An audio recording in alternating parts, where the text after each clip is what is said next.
Hello everyone, कैसे हैं आप सब लोग। तो आज एक नए टॉपिक के साथ, नाम से आपको पता चल गया होगा, आपने देख रहे हैं तो सिकंदर और पोरस की बात करेंगे। और देखते हैं कहानी कैसे आगे बढ़ती है। ट्विस्ट तो आना ही चाहिए, जो आपने सुनी है शायद उसमें कुछ नया हो जाए। तो शुरू करें।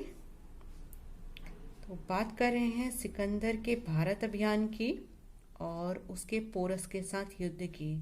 तो इधर उधर नहीं जाते हैं, सीधे पॉइंट पे आते हैं, ठीक है। तो पोरस झेलम प्रदेश यानी कि पंजाब प्रांत, ये आजकल है वर्तमान पाकिस्तान में, वहाँ का शासक था। और इसी के साथ 326 ईसा पूर्व हुआ है सिकंदर का युद्ध, जिसे हम झेलम के युद्ध के नाम से जानते हैं। इस युद्ध से पहले सिकंदर ने तक्षशिला के राजा का समर्थन प्राप्त कर लिया था।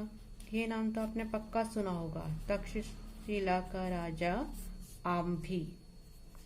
इसने सिकंदर की अधीनता स्वीकार की और उसे आश्वासन भी दिया कि जितने भी आगे के राह होगी या जो भी वो विजित करने जाएगा तो आम्भी उसको हेल्प करेगा या सहायता करेगा। तो इसी क्रम में सिकंदर ने झेलम प्रदेश के या पंजाब के शासक पोरस से कहा कि वह उसके सामने आत्मसमर्पण कर दे, लेकिन पोरस ने उसे मना कर दिया। अब सिकंदर ने पोरस के विरुद्ध अभियान शुरू करने का फैसला किया। उस समय उसके पास 53,000 अश्वारोही और 15,000 पैदल सैनिक थे। और इसी क्रम में हम अगर पोरस के पास देखें तो उसके पास 4,000 अश्वारोही, 3,000 पैदल सेना, 300 रथ और 200 हाथी थे। यानी कि दोनों में बहुत अंतर था सैनिकों को लेकर। अब सिकंदर ने अभियान शुरू किया और दोनों सेनाएं झेलम नदी के आर पार एक दूसरे के सामने खड़ी हो गई। तो झेलम के तेज बहाव के कारण उस नदी को पार करना बहुत ज्यादा मुश्किल था। और कहीं न कहीं पोरस का जो शक्तिशाली व्यक्तित्व था वह भी सिकंदर को रोक रहा था कि किस तरीके से वह अपना विजय अभियान उसके विरुद्ध शुरू करे।